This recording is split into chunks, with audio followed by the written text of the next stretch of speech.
मेरे YouTube channel astro Naresh पर आपका स्वागत है। नमस्कार, मैं हूं नरेश कुमार। सबसे पहले उन दर्शकों का धन्यवाद जिन्होंने पेज को सब्सक्राइब किया है, पेज के वीडियोस को शेयर कर रहे हैं, लाइक कर रहे हैं और कमेंट बॉक्स में हमें अपनी राय भी भेज रहे हैं। आज बात करेंगे सितंबर महीने के राशिफल की। सितंबर महीने का राशिफल जो है वो मेष राशि के जातकों के लिए क्या लेकर आया है, उनकी सेहत के लिहाज से, उनकी नौकरी के लिहाज से, कारोबार के लिहाज से, उनकी आय के लिहाज से, उनके रिलेशनशिप के लिहाज से और उनकी स्टडीज़ के लिहाज से, इस सारी चीज़ पर चर्चा करेंगे। लेकिन सबसे पहले ये बताएंगे कि ग्रहों का गोचर कैसे कैसे होगा और उस गोचर का आपके ऊपर क्या असर देखने को मिलेगा। तो सबसे पहले तो ये 1 सितंबर के दिन की कुंडली है।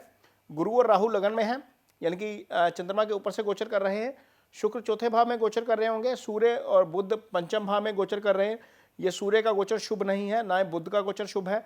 शुक्र का गोचर शुभ हो रहा है, मंगल का गोचर शुभ हो रहा है, केतु का गोचर शुभ नहीं है और शनि का गोचर शुभ हो रहा है। तो शनि आपके लिए शुभ है, मंगल आपके लिए शुभ है, शुक्र आपके लिए शुभ गोचर में है। तो 3 ग्रह शुभ गोचर में है।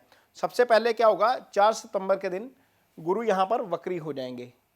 गुरु इस समय मार्गी चल रहे हैं। 4 सितंबर को गुरु वक्री हो जाएंगे और 31 दिसंबर तक वक्री ही रहेंगे। लेकिन उसी दिन क्या होगा, उसी दिन शुक्र मार्गी हो जाएंगे। शुक्र वक्री चल रहे हैं, शुक्र मार्गी हो जाएंगे। 4 सितंबर के दिन ही मार्गी होंगे। 17 सितंबर को सूर्य पंचम भाव में गोचर कर रहे हैं, ये छठे भाव में आ जाएंगे। छठे भाव का सूर्य का गोचर आपके लिए शुभ फल लेके आएगा। आपको इसका अच्छा जो है वो लाभ देखने को मिलेगा, क्योंकि मंगल ऑलरेडी शुभ गोचर में है। तो सूर्य और मंगल दो पाप ग्रह दोनों ही छठे भाव में आ जाएंगे। पाप ग्रहों का छठे भाव का गोचर अच्छा होता है, तो इससे आपको सूर्य और मंगल से संबंधित जो फल है वो पॉजिटिव मिलने शुरू हो जाएंगे। केतु यहीं पर रहेंगे, केतु का गोचर नहीं होगा। चंद्रमा पहली तारीख को 11वें भाव में है, ये आगे चलते रहेंगे। इसी के कारण ही थोड़ी सी आपकी जो मूड स्विंग होता है वो मून के कारण नहीं होता है, क्योंकि ये 54 आवर्स में ही राशि बदल लेते हैं। शनि आपकी कुंडली में शुभ गोचर में है, क्योंकि शनि 11वें भाव से गोचर कर रहे हैं। ये भी पाप ग्रह हैं, इसलिए इसका गोचर भी 11वें भाव से शुभ होता है। तो सबसे पहले बताएंगे कि आपको क्या फायदा होगा, क्या नुकसान होगा। कर्म स्थान का स्वामी आय स्थान में बैठकर शुभ गोचर में चला गया।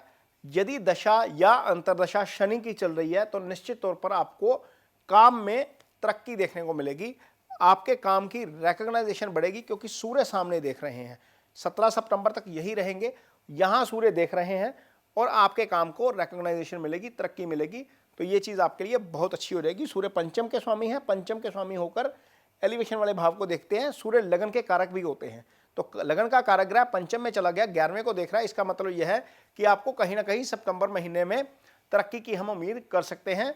आपके लिए मनी का फ्लो जो है वो बढ़ सकता है, क्योंकि 11वें भाव से आपकी आय आती है। यदि आप कारोबार करते हैं तो हो सकता है कि आपकी जो रुकी हुई पेमेंट्स हैं वो चलने शुरू हो जाएं, आपके लिए उसका फायदा हो जाएगा। ये चीज़ें आपको देखने को मिलेंगी सितंबर महीने के दौरान। तो ये तो कर्म और आय की बात होगी। आगे बात करेंगे आपके रिलेशनशिप की।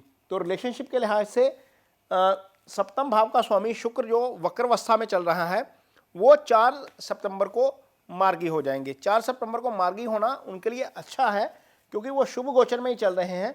लेकिन राहु का यहाँ पर होना अच्छा नहीं है। राहु केतु एक्सिस में है आपका सप्तम भाव, तो ये थोड़ी सी स्थिति विकट है। लेकिन इस भाव के स्वामी का मार्गी हो जाने से आपको थोड़ी सी राहत मिलेगी रिलेशनशिप के मामले में, क्योंकि जो शुक्र है वो सप्तम का ही स्वामी नहीं बनता, दूसरे भाव का भी स्वामी बनता है। और ये दूसरा भाव आपकी कुंडली में कुटुंब का भाव होता है, यानी कि फैमिली का भाव होता है। तो इस लिहाज से ये चीज़ अच्छी हो जाएगी। यहाँ पर जहाँ तक सिंगल्स की बात है तो पंचम का स्वामी पंचम में ही है, उसके ऊपर शनि की दृष्टि आ गई। तो शनि की दृष्टि आने से चीज़ें थोड़ी सी डिले हो जाती हैं। लेकिन ऐसा हो सकता है क्योंकि बुध साथ में है और बुध आपकी कुंडली में जो है वो तीसरे और छठे के स्वामी हैं। तो ऐसा हो सकता है कि कहीं ना कहीं आपको कोई ना कोई प्रपोजल जो है वो आ जाए इस रिलेशनशिप के लिए। घर वाले बात कर सकते हैं या आपको जो कोई पसंद है उससे बात हो सकती है, लेकिन चीज़ें इतनी जल्दी आगे नहीं बढ़ेंगी।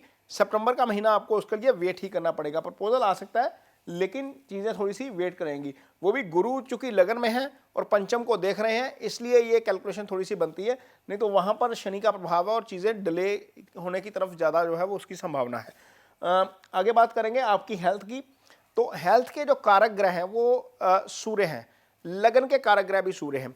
तो सूर्य चले जाएंगे छठे भाव में, यहाँ पर आपकी कुंडली में 17 सितंबर को छठे भाव में आकर शुभ गोचर में हो जाएंगे।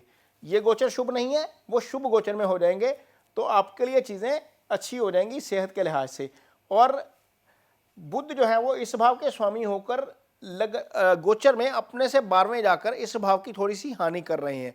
इसका मतलब यह है कि दो ग्रह पॉजिटिव हो जाएंगे, मंगल और सूर्य छठे भाव में, लेकिन बुध का पंचम में गोचर करना उस लिहाज से हेल्थ के लिए थोड़ा सा कंसर्न रख सकता है। हालांकि यहाँ पर वक्री चल रहे हैं और 15 सितंबर को मार्गी हो जाएंगे, उससे थोड़ी राहत जरूर मिलेगी, लेकिन फिर भी आपको अपने खाने पीने का ध्यान रखना पड़ेगा। नहीं तो पेट से रिलेटेड, क्योंकि यहाँ से हम पेट का विचार करते हैं, स्टमक जो है, पाचन प्रक्रिया जो है सारी वो यहीं से आती है, तो स्टमक से रिलेटेड कोई ना कोई इशू हो सकता है, लेकिन ये छोटा मोटा इशू होगा, टाइमली होगा, ये विद इन 2-4 दिन के अंदर अंदर जो है वो इसका ये रिजोल्व हो जाएगा। बहुत ज़्यादा लंबी चौड़ी समस्या नहीं आने वाली है। और इसके अलावा यदि मैं देखूं कि स्टडी के लिहाज से यदि हम बात करें तो बुध जो कि एजुकेशन के कारक हैं वो पंचम भाव में बैठ गए हैं, यहाँ पर मार्गी हो जाएंगे। बुध एकेडमिक एजुकेशन के कारक हैं, यानी कि जो स्टूडेंट अभी स्टडी कर रहे हैं, भले ही स्कूल में है भले ही कॉलेज में है, उनके लिए समय अच्छा है, क्योंकि गुरु की दृष्टि भी पंचम के ऊपर पड़ रही है। 2 शुभ ग्रहों का प्रभाव पंचम के ऊपर हो जाएगा, तो वहां पर आपके लिए चीजें बेटर हो जाएंगी स्टडी के लिहाज से, क्योंकि गुरु जो है वो एकेडमिक एजुकेशन के तो कारक नहीं है, लेकिन गुरु जो है वो आपकी अप्लाइड नॉलेज के कारक हैं। जो एजुकेशन आप स्कूल से नहीं लेते, जो जिंदगी आपको सिखाती है, वो गुरु से आता है। तो दोनों एजुकेशन के कारक ग्रह पंचम को प्रभावित कर रहे हैं, यानी कि हायर जो एजुकेशन है उनके स्टूडेंट्स के लिए समय काफ़ी अच्छा रहने जा रहा है। तो आय के लिहाज से, कर्म के लिहाज से, आपके रिलेशनशिप के लिहाज से, आपकी हेल्थ के लिहाज से समय जो है वो ठीक है, और स्टूडेंट्स के लिए भी समय ठीक है। ये एवरेज समय है, थोड़ा सा खान पीन का जरूर ध्यान रखना पड़ेगा, अदरवाइज बाकी चीज़ें आपकी कुंडली में जो है वो ठीक होने जा रही हैं मेष राशि के जातकों के लिए सितंबर के दौरान। तो ये वीडियो आपको कैसा लगा, कमेंट बॉक्स में अपनी राय जरूर दीजिए। यदि ये वीडियो अच्छा लगे तो इसे शेयर जरूर करिए, पेज को सब्सक्राइब जरूर करिए। इसके साथ ही मुझे दीजिए इजाजत, नमस्कार।